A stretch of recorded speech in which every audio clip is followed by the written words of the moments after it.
Hi guys! Today magkakaroon tayo ng shoe review ng 361-degree DVD Team. Isa na to sa best budget shoes so far for point guards. Kaya guys, samahan nyo ko, explain ko kung bakit ko nasabi yan. Start na tayo, let's go! Hey, I ain't never giving up. Said I never give up. Pero bago tayo mag-start, kung first time mo pa lang sa channel na to, mga ganitong content naman yung hilig mo, mga shoe review, mga fitness-related videos, mag-subscribe ka na, i-click mo na yung bell icon para lagi kang updated sa mga next videos ko. 361-degree Spencer Dinwiddie Team. Ito ang kanyang budget line.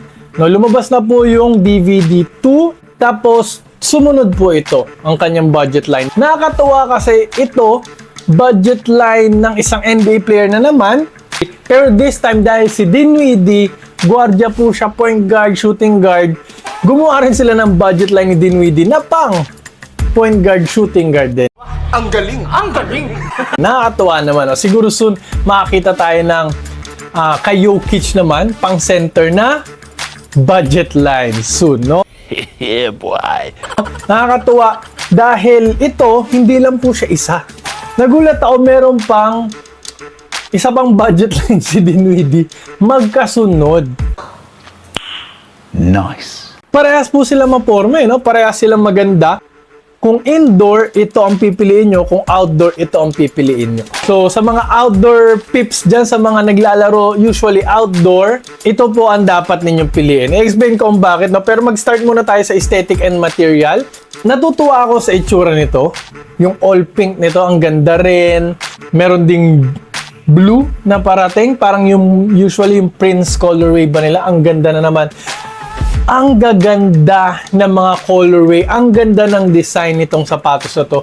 Simple, minimalist, pero maganda. Diba? Nakakatuwa. Nakakatuwang sobra. Ang galing na nagde-design ng mga shoes ng 361 degree. Sana all. Unique. Lagi, walang ginayahan. Yung silhouette nito, yung shape, gustong gusto ko. Pwede rin to sa ibang sports kasi low cut nga, magaan, parang pwede pamorma. Mamaya explain ko yun kung bakit kasi napaka-pogi nito. Very versatile na sapatos. Unang-una, gumamit siya ng uppers na mesh.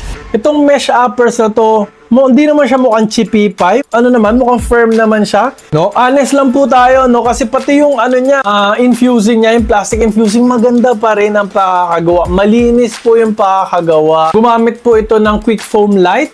Budget foam din po nila to, pero okay naman. Malambot yung kanilang budget foam na quick foam light dito. Meron din po siyang torsion plate. Nakakatuwa, no? May torsion plate po siya. Umaabot din hanggang dito. So, yun yung lamang niya dito sa GUI. Wala tong torsion plate eh. Panoorin nyo na lang po yung review ko niyan. Ilalagay ko yung link dito sa taas. I-click nyo lang po yan. Ayun, pero hindi niya pinakita yung shape ng torsion plate. MTPU lang po to, plastic lang. Pero at least meron, no? So, nararamdaman ko rin kahit pa paano yung torsional support. And nakakatuwa rin tong lacing system na to, no? Explain ko mamaya sa safety and support din. May technology, parang more fit din to. Yun guys, iskura na natin. Napakasimple niya, hindi naman tayo kailangan mag-expect ng too much from this. Napakamura. One of the best budget shoes ngayon. So dahil dyan, bibigyan ko po ito ng 8.5 out of 10. Mataas pa rin, huwag tayo masyadong mag-expect din ng too much, no? Kasi sobrang mura nito eh. 2,000, ano yun sa Nike, chinelas. Pero dito, sapatos na signature shoes pa, budget line ni Spencer Dinwiddie. Ito nga pala yung logo nyo. So, next, yung traction tayo. Wherein for me, ito yung pinaka, selling point. Unang-una, umaangat na naman yung outsole dito. Yung outsole niya, by the way, solid rubber outsole. And yun nga, balikan ko, umaangat yung outsole dito kasi nga pang-guardia ito. So, yung mga guards na mga shifty, na mga Kyrie Irving yung galawan na umaabot sa mga weird angles yung paa, mga ganitong anggulo, covered ka pa rin, hindi ka dudulas kasi may outsole pa rin na umaangat dito. Okay? Okay. Plus, yun nga, napakakapit ng outsole nito, guys. No, stop on a dime, squeaky rin, maingay. Meron siyang circular pattern, no, bilog-bilog-bilog. Tapos, may nakalagay na Rubes Tech. No? Yung Rubestech guys, ito yung technology na nilalagay nila sa mga outdoor shoes nila. Basically sa mga panglaspagan nilang mga sapatos, no? Kasi very hard yung rubber na pwede ipang outdoor, pwede ipang indoor. Pero ito guys, makinig kayo. Matigas naman talaga yung rubber, parang matigas naman talaga. Mukhang tatagal naman sa outdoor, pero hindi ako sobrang sure. Mukhang Rubestech naman talaga, kaso lang, ang liliit ng grooves niya guys, parang pwedeng mapunit. Matigas nga yung rubber, kaso lang ang liliit ng grooves. Good siya, okay pa rin siya outdoor, pero I can't say na great ito sa outdoor. Hindi naman siya masyado na-attract ng dust, so maganda rin. No, hindi mo na kailangan punasan. Stop on a dime, makapit po talaga. Squeaky rin to 10 out of 10 yung squeak test ko dito. So yan guys, dahil dyan, bibigyan ko po ito ng traction and outsole score 9 out of 10. Hindi lang na perfect kasi mukhang yung Rubestech niya hindi naman talaga tatagal masyado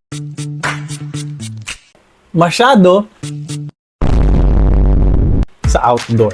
Okay? Okay. Lalo na yung mga outdoor na katulad sa probinsya namin, di ba? Hindi, wow. So next, punta na tayo sa safety and support. Yun, isa to sa mga medyo nakukulangan ako dito, yung safety and support. Unang-una sa heel counter, lagi ko tong hinahanap, no? Yun, medyo malambot yung kanyang heel counter, hindi masyado matigas.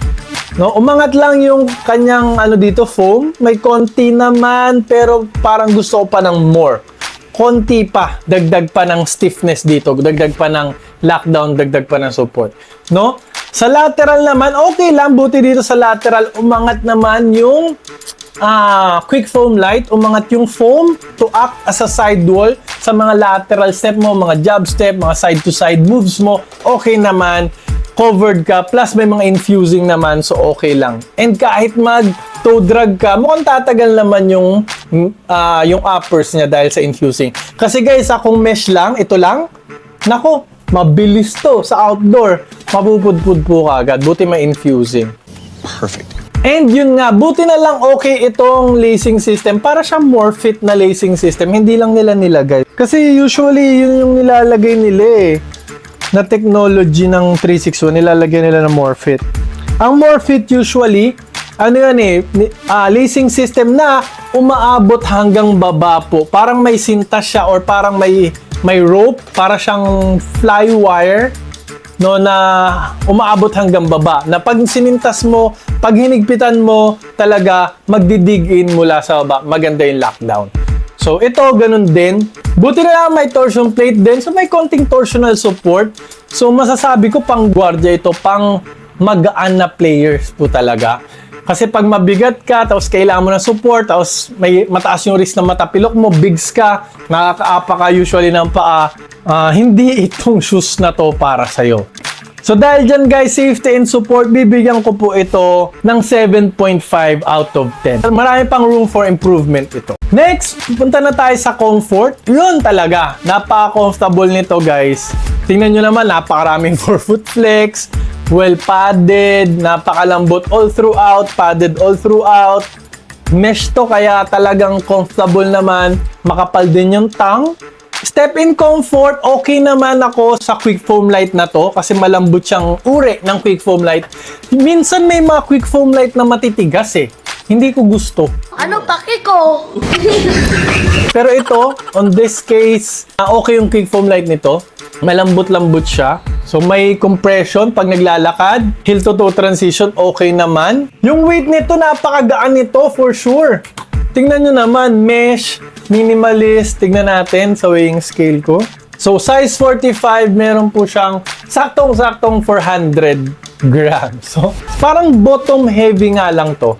Pero okay lang. So, yung fit nito guys, okay naman, wide naman siya. Pero mas wide itong DVD GUI, mas wide po to. Pero kung super wide yung paa nyo, I suggest mag one size up po kayo. Sa mga normal naman yung paa, true to size po tayo dito. So dahil dyan guys, fit and comfort, isa to sa kanyang mga strong points, bibigyan ko po siya ng 9 out of 10. No? Kasi masarap po talaga yung pakiramdam ko nito sa loob.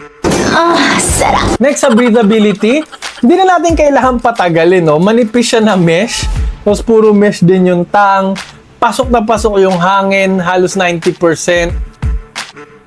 Halos 99% pasok na pasok yung hangin dito. Sana all. So, hindi na kailangan patagalin. 10 out of 10 po to sa breathability. Kahit pasmado kayo, mainit yung panahon, pwede nyo tong gamitin. Hindi papawisan talaga yung paa nyo dito. Okay? Okay.